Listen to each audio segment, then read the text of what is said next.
বুধবার বিদ্যার দেবী সরস্বতী পুজোকে কেন্দ্র করে আগরতলা শহরের বিভিন্ন স্কুল কলেজের ছাত্রছাত্রীরা গানের তালে তালে নেচে আনন্দ উৎসাহের সহিত দেবী সরস্বতীর মূর্তি নিয়ে যাচ্ছে।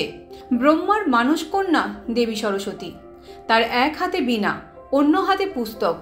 শীতের আমেজ গায়ে মেখে সকল মানুষ যে পুজো উৎসবগুলোর জন্য অপেক্ষা করে থাকে, তার মধ্যে অন্যতম বিদ্যার দেবী সরস্বতী পুজো।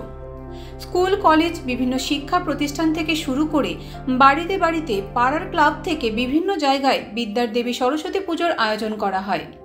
সরস্বতী পুজোর দিন শিক্ষার্থীরা বাগদেবীর আরাধনায় মেতে ওঠে।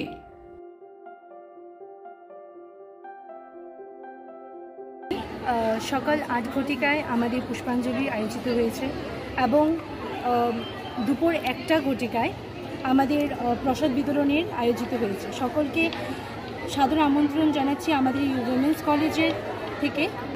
স্কুলের আনন্দ খুবই বদ্ধ ছিল, আর আজ আমরা অনেকটাই বড় হয়েছি, কলেজে উঠেছি, এটা আনন্দটাই মহৎ।